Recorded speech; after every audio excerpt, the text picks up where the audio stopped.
Okay.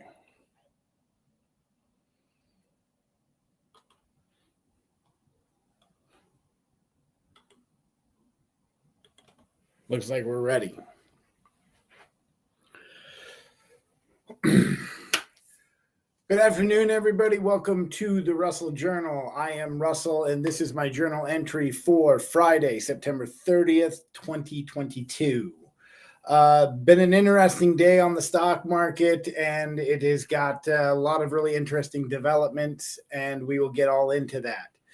Want to take a moment and do some housekeeping sort of stuff and talk again about the purpose of this journal and what's going on.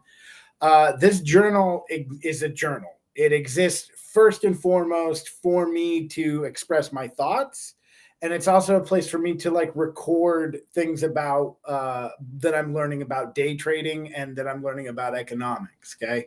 I am by no means any sort of expert on the subject of economics. I am no expert on the subject of trading.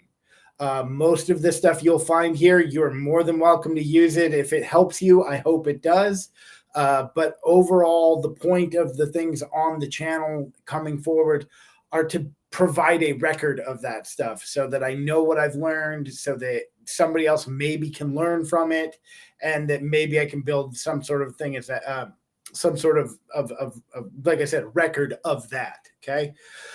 As far as what we're going to talk about today, we're going to talk about a trade setup that I learned yesterday for what's going on. But I think what we need right now is some newsworthy context. Okay, this morning we came out and we got the PCE inflation data. Okay, now most of you might know about the CPI data that comes out. The thing is the PCE is the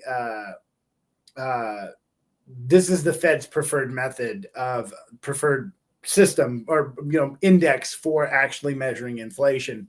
It came in at plus 0.3. We were expecting a minus 1, okay, on it, and we didn't get that. What this means for us going forward is that if the Fed is going to continue to raise rates as a form of fighting inflation, one, everything they've done up until this point isn't working yet. It doesn't mean it won't work. It just hasn't worked yet. Okay. The second thing that comes with this is that it means that if this is how they're going to do it, if they're going to try and fight this inflation, then this is where they're going to run into their major battle with, they're going to run into the major battle. And they're probably going to have to go even harder on inflation, raising rates to fight inflation. And they're not going to be able to go slow. So there's a lot of fear around that. Okay. The second thing that's happening right now that is a problem for us is that China has warned that they are going to dump US dollars. Now, I don't know if you know this, if you are new to anything. This is something I had learned about a year ago. But now that I'm learning more and more about it, but we typically buy most of our goods that are imported from China. Okay, they're the number one importer to the U.S. In order to facilitate those transactions, right? If we're ordering stuff, that means we're buying stuff from them, and they're selling stuff to us. Those transactions happen between the Chinese yen and the U.S. dollar. Okay. The thing is China is sitting on at least $2 trillion worth of U.S. cash just for the purpose of facilitating the trades. Pardon me. That being said, okay, and I know I'm supposed to be all upbeat and stuff like that. It has been a rough day on the stock market. So bear with me as we get through this. The thing is they're sitting on top of a pile of U.S. cash, and the president of China, Xi Jinping, has come and told everybody that basically told their banks that they should prepare to dump U.S. dollars in order to save the Chinese yen. Now, I can't fault the guy for trying to save his money, although it is his fault. It's in as bad as it is over there. It doesn't really matter. The thing is if they're dumping those dollars into the market, okay, the Fed right now is doing two things. They're raising interest rates and they're selling the bonds on their balance sheet, okay, or they're unwinding. What that means is they're getting paid cash for getting paid money for those bonds, okay? While they're getting paid money for those bonds, that means that money is coming out of the market, okay? So now the Fed has now hit a headwind because the money they're pulling out of the market, it's very possible China is going to be starting to put it back into the market. This creates a massive, massive, massive problem for the Fed. Okay. This is something really bad that they have to fight is they're going to have to now battle with China. So we don't know what that's potentially going to mean. In the meantime, there's plenty of other things that are going on in the market. And from a technical perspective, things are really pretty bad and they're really as bad as they can be. And originally I wanted to go through, I had this idea before we even opened today. I learned about this trade setup a long time ago, but the thing is like, or I learned about this trade setup basically yesterday. I didn't know this trade setup. I hadn't seen it before. And I learned about it yesterday, and we come in and we see it today. And now we really have a bit of an issue. Okay. So I talk a little bit about my own trading right now. What I'll tell you is I placed three trades, one long or two long and one short. I placed my long trades because coming into the end of the month, I thought for sure shorts would want to cover, right? And that would give us a nice rally. Second of all, this setup that we have requires the candle to close above the previous low, okay, above the June low. And I will get into it and explain it. And I thought for sure there's no way the market is going to let this thing close below there and give them the signal for this setup. But it's coming, and it's probably going to be pretty bad, and things are going to get really nasty really quick over the next 3 months. All right. As far as what I've seen as far as this trade setup goes, okay? And all of that goes. So I thought for sure long odds are probably better than short odds. You're already this far down. It can't come down. My loss was about $100 for today. Of my $1,000, that's 10% of my account. I'm not happy about that. And really what happened is I got washed out. I couldn't get out of the last trade very well. And to be honest with you, it goes against the rules. Okay. The rules say if you're under the 18-day moving average, you don't go long. And I did that, and I went long, and I take responsibility for it. And from this day going forward, I'm never doing that again. I'm done going long under the 18-day average. If momentum starts changing, shifting directions, I let it, and I'm just going to let that happen. From now on, there's no more of this. I will look only for short entries under the 18 and look only for long over the 18. Sure, maybe I won't make as much money, but in the short to medium term right now, or in the long run, I think making any money is better than continuing to get my ass kicked in this manner. All right. Now, that being said, let's go ahead and jump over into the charts, and let's go over our practice. Okay. Sorry. That was kind of unprofessional. All right. So one of the things we're going to do is we're going to go through these charts, and some of the stuff I want to like make a note of is it's today is a rare day. It is the end of the quarter. It is the end of the month. It is the end of the week. Right. And so all of this sort of culminating on the same day means a lot of weird things can happen. And you know, stuff that shouldn't happen is happening. And here we are. Okay. So we're going to deal with it. So today we're going to start with the monthly chart, and we're going to work our way backwards. And we're going to do something different. We're going to go ahead and start with SPY and the SPY, which is basically this is the cash equivalent of the S&P 500. Okay. And we're going to go in and look at this, and we're going to go through it. Okay. As far as this goes, and we're going to jump to the monthly chart.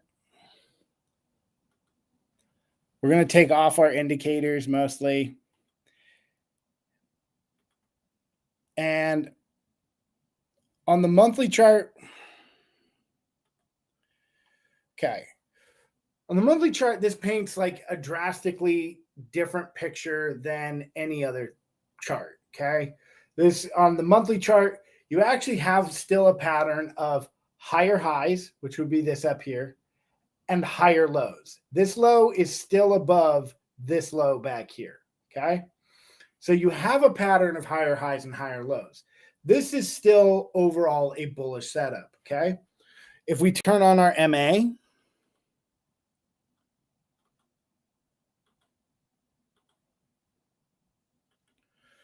what we can see is the trend is up on the monthly chart, but the bias is down underneath the 18-month moving average, okay?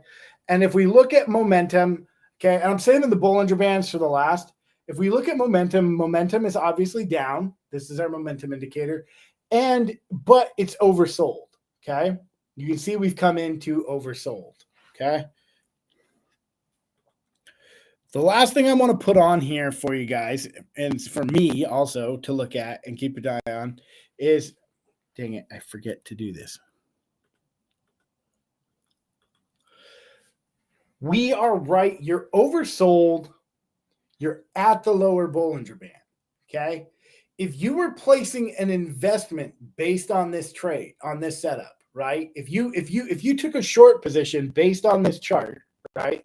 Say hypothetically broke underneath the 18, momentum was down, and you were at the lower Bollinger Band, you would be coming out of that short position right now. Okay. That was what would happen. You hit the band, you're oversold. The chances of getting a bounce here are pretty high. Okay. But what we're going to come into and look at here is a setup that is really, really bad. And if it plays out, it might negate the whole thing, because what is going to happen is investors and money managers very well likely start running for the exits. Okay. And what we're going to do is we're going to take off this. We're going to take these off. Okay. And what we're going to turn on is an average called the 21 EMA. It's the exponential moving average. Okay. And what you have here is called the kiss of death. And this is why I'm starting out with the monthly chart, is because this setup is here and it's problematic. Okay. And it's very problematic. There's only been a couple of times that we have seen this exact setup before. And all of those times we have seen a market crash. Now, there's a first time for everything. There's a first time this may not come true. But if I'm a betting man, I'm betting on what has happened more often than not. Although, like I said, this has only happened like 2 or 3 times in the history of the market, okay? And what you have is you come up here and you hit an all-time high, okay? This is the first part. The second is you break below the 21 EMA, you come up, test it, you reject it, and you fall away, okay? Now, this is the kiss of death. You come down, you go up, you kiss the 21 EMA. That is the kiss, okay?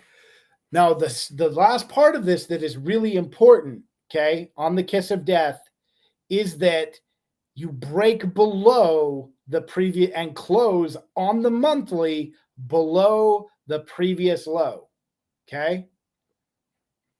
I'm going to say this again.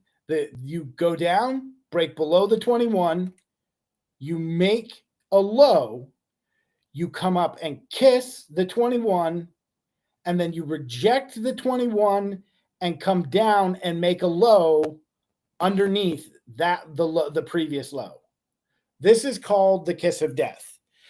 And I'm going to go and we're going to show you in 2008 where this showed us what happened. And now we're going to go we're going to go back on the chart.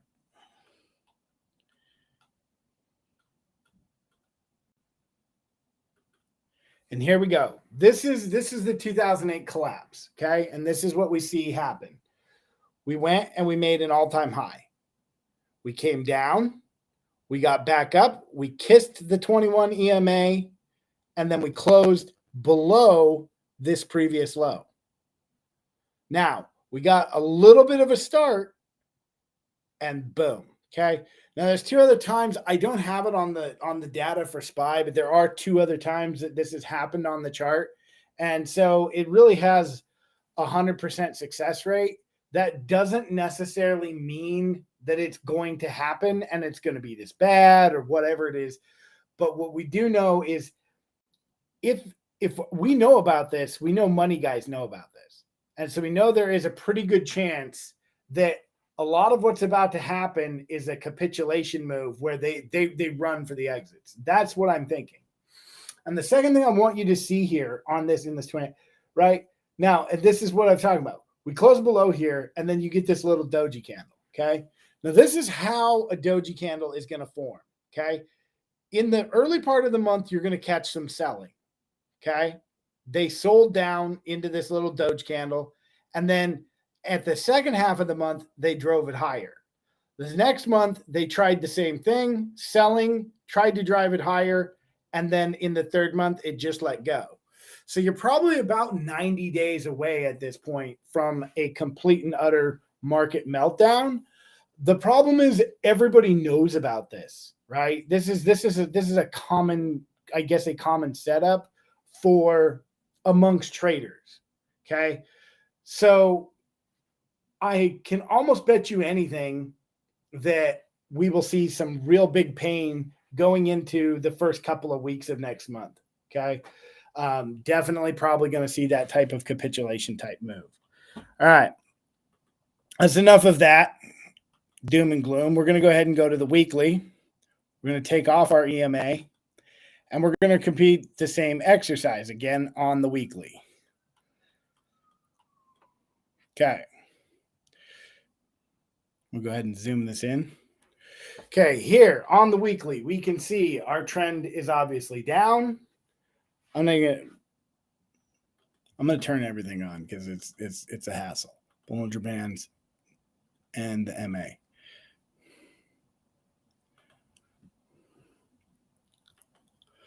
Okay. Trend is down, bias is down, momentum is down, and you're oversold. Okay. Now, there's a couple of things here, again, that are in your favor. You're just oversold on this chart, and you're really oversold. And you can go back here and you can see the last time you got really oversold down here, got a big bounce up. Got a bounce. Okay. So there should be some type of short covering rally coming in the near term, especially since how we didn't get it this week. Okay. I kept thinking we were going to get it, but it's not a bottom. We're not putting in a bottom, right? You're just going to get some short covering.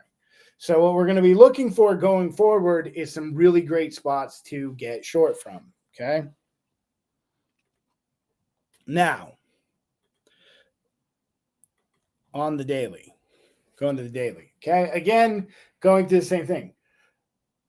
Trend is down, bias is down, momentum is down, and you have a bearish embedded reading on the daily. Okay. This means that they will be shorting it on any bounce. Look, every time you get a bounce in this embedded reading, they sell it back down. Okay. You are at the lower Bollinger Band, so you will still be just looking for bounces in order to buy puts. Okay. Real bounces, though, not like a couple dollars. You want like a real bounce. Okay. So we're going to go ahead and go into, I'm also going to go through the daily. We're going to go on the daily chart. The 5-minute chart on the daily. And now I have turned on for you the extended hours. Normally we do not use extended hours. Okay. Normally we don't really focus, right? Unless they create a gap on the daily chart, unless it goes way down or way up, right? Okay. So you come in, CPE comes out, and immediately my thought was, okay, we're going up. Okay. What I'm thinking is the bears have basically just beaten the living tar out of this market. Okay. And what I'm thinking is we get this PCE report. They knew it was coming. They've been shorting it down. And why not take some profit off the table? And so my thought was like, okay, here's this short covering rally, blah, blah, blah, blah, blah, blah, right? And I'm thinking, okay, here the bulls have a real chance to stick it to the bears, and they don't, right? We get this just wave of selling down, down, down, down, down, down. And you can see all the way down, the bears come down. They started covering here, got to the 18 on the 5, boom, came down, kept coming down. Everywhere they tried to like get the party started, they just kept getting smacked away. They kept trying to get it smacked away. This is where I got, this right here is where I got screwed. I thought for sure there's no way they're going to let this close below the June low. There's no way they're going to do it. So I go long into this. This rug pull happens. I stop out of the trade. I think that one cost like $70, $80, maybe $90. In total, I'm down 111 for the day. I can't even believe this, right? I'm like, you're so far down. There's got to be some type of turn coming, and I'm just completely wrong, you know. Again, and really, I'll tell you, this is a hard, this grind here down. This is a hard thing to get short from. Okay, even you could take that short position, right, and really you have to move all the way over to here, right, in order to really get paid. And the thing is with that is like, that makes this so freaking difficult with this short position here is that your premium just gets beaten up in every one of these green candles. So even if you got a put, you're not making real good money. And every time these candles go green, there's a pretty good chance they are going to like run this weight on up here, right? And so that's really, really a bad deal for if you're stuck trading. There's other things about this that are really messed up, right? We're going to go to the monthly chart. I'm just going to dispense with all of the formalities of this for sake of time, right? On the monthly chart. Okay. Your VIX has really got you screwed up because you have no trend. You got a higher low, but as of this candle right here, you have a lower high. You got a bias to the upside, and your VIX is overbought, but you're not embedded. So you're in a real tough spot on the monthly chart with the VIX, right? And especially going into the end of the quarter, right? Shit, we can even go look at the quarter, right? If we're looking at the quarter on the VIX, you know, this is pretty weird. I mean, the only thing you got really going for you on the quarterly is you just came out of oversold. So you're still pretty heavily down there, right? Go to the weekly. This gives you an even sort of rougher picture where, again, you still have a lower high and a higher low. You're void of trend. There's no trend here just yet, right? If you're going to go off of this, you can say higher high, higher low, and then hope for another one. But look, you're at the upper Bollinger Band, and guess what? You're only overbought. You're not embedded. So the pros should be coming out of this right here, okay? This is where they should be like starting to take profit, okay? Go to the daily. Same difference, right? Again, trend is up, bias is up, momentum is up, but you're not embedded, right? And even worse, you're in this real messed up spot where SPY is red, or the VIX is red on the same day that SPY is red, and SPY is really red, like not even a little, like really red. So I don't get it. That didn't make any sense to me. But it doesn't have to. The market doesn't care what makes sense to me. The market do what the market do. Again, going into, and I mean, just look at this. This is freaking nuts. Okay. I mean, daily chart. Momentum is up, trend is up, bias is up. You've lost your embedded reading. You're coming back to the 18-day moving average, but the dollar is down, stocks are down, and the VIX is down. It's all down. So I don't know if that is, I would say that is probably pointing to a liquidity crisis. That would mean that like all the guys who had money to play this market are like, oh, I'm just getting my money out of here, right? Or I don't have the money anymore for one reason or another. So it's really, really, really difficult for me to like manage what's going on. I mean, the VIX is dollars down and the VIX is down. Why they let SPY close underneath that number underneath, right? Why they let it play out?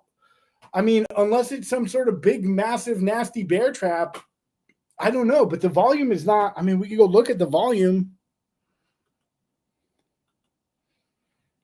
You know, you're looking at SPY's volume for the day. And it's not little. Like, look at that volume. Look at the volume. 152 million. That's twice the amount of volume we've ever seen. That is insane. I mean, like, that is 2 times the average volume.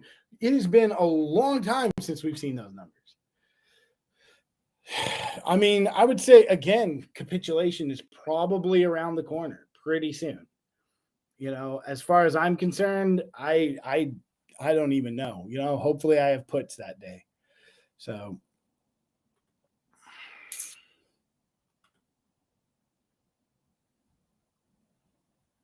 all right. All right, there we go.